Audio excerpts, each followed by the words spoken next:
बरसात की उस काली रात में गांव के बाहर पुरानी पगडंडी पर जब अर्जुन अपनी टूटी साइकिल घसीटता हुआ घर लौट रहा था, तभी अचानक झाड़ियों के बीच से एक काली बिल्ली निकली और उसके सामने से रास्ता काटकर अंधेरे में गायब हो गई। अर्जुन हंस पड़ा क्योंकि उसे बचपन से दादी की ये बातें अंधविश्वास लगती थी। उसने पीछे मुड़कर भी नहीं देखा और आगे बढ़ गया, लेकिन जैसे ही उसने पगडंडी पार की, उसे महसूस हुआ कि उसके पीछे किसी के पैरों की आवाज आ रही है। पहले धीरे धीरे, फिर बिल्कुल उसके कदमों के साथ। उसने सोचा कोई गांव वाला होगा, मगर जब उसने पलटकर देखा तो वहाँ सिर्फ खाली रास्ता और बारिश में हिलते पेड़ थे। हवा अचानक इतनी ठंडी हो गई जैसे किसी ने बर्फ उसके कानों पर रख दी हो। अर्जुन ने कदम तेज कर दिए, तभी दूर उसे अपने घर की पीली रोशनी दिखी, लेकिन अजीब बात यह थी कि रास्ता खत्म ही नहीं हो रहा था। जितना वो चलता रोशनी उतनी दूर होती जाती। अब उसके कानों में किसी औरत के रोने की धीमी आवाज आने लगी। वो डर गया, लेकिन खुद को संभालते हुए आगे बढ़ता रहा। तभी उसे सड़क किनारे वही काली बिल्ली बैठी दिखाई दी, जिसकी आंखें अंधेरे में लाल अंगारों की तरह चमक रही थी। बिल्ली उसे घूर रही थी और उसके मुंह से इंसानों जैसी धीमी हंसी निकल रही थी।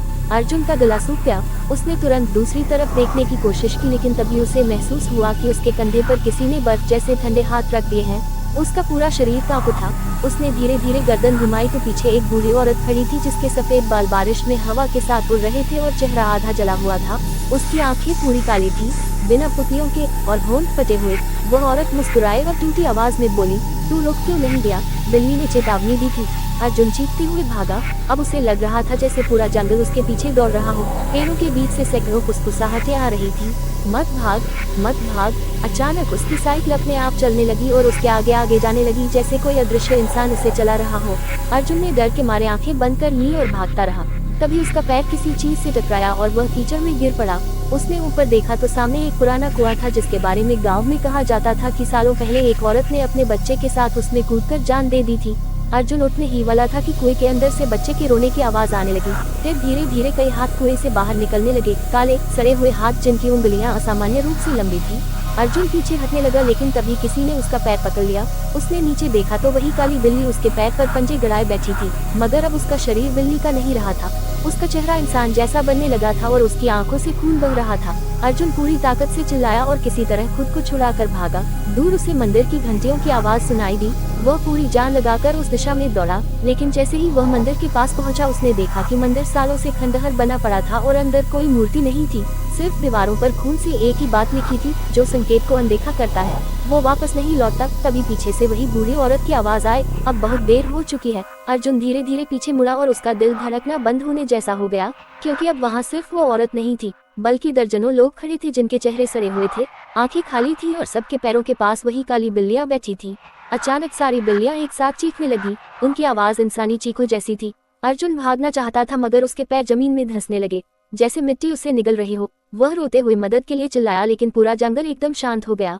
अगले दिन सुबह गांव वालों को उसकी साइकिल सड़क किनारे टूटी हुई मिली और पास की कीचड़ में सिर्फ पंजों के निशान थे, इंसान के नहीं, बिल्लियों के। और उस दिन के बाद गांव में जिसने भी रात के समय उस रास्ते पर काली बिल्ली को रास्ता काटते देखा, वो कभी घर वापस नहीं लौटा। अर्जुन के गायब होने के बाद पूरा गांव कई दिनों तक डर में डूबा रहा।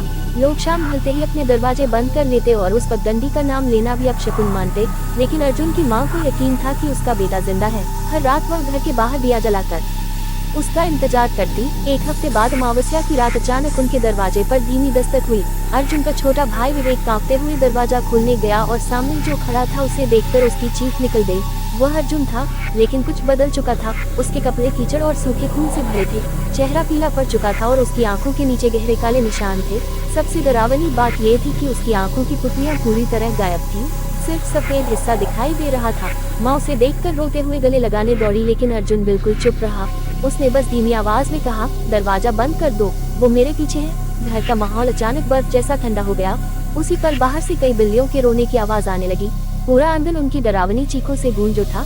विवेक ने खिड़की से झांका तो बाहर दर्जनों काली बिल्लियां बैठी थीं और सबकी आंखें लाल चमक रही थी। अर्जुन अचानक जोर जोर से हंसने लगा। उसकी आवाज इंसानी नहीं लग रही थी।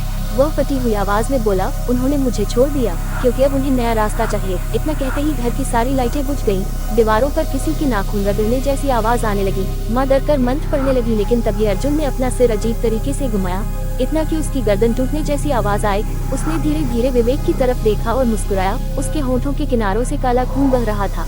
अचानक उसने फुसफुसा कर कहा, कुएं के अंदर अभी भी बहुत लोग हैं। अगले ही पल बाहर से किसी बच्चे के रोने की आवाज आए, वही आवाज जो अर्जुन ने उस रात सुनी थी।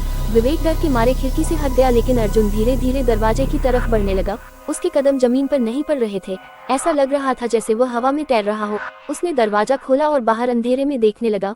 फिर अचानक सारी बिल्लियां एक साथ शांत हो गईं। पूरा गांव सन्नाटे में डूब गया। अर्जुन ने बिना पीछे देखे कहा, वो आ गई। तभी आंगन के बीचों बीच वही जली हुई बूढ़ी औरत दिखाई दी। बारिश के बिना भी उसके बाल भीगे हुए थे और उसकी काली आंखें सीधे घर के अंदर देख रही थी। माँ डर के मारे बेहोश हो गई। विवेक भागने लगा, लेकिन अर्जुन ने उसका हाथ पकड़ लिया। उसकी पकड़ बर्फ से भी ज्यादा ठंडी थी। अर्जुन धीरे धीरे बोला, अब मेरी जगह तू जाएगा। और उसी पल पूरे घर में बिल्लियों की भयानक चीखें गूंज उठी।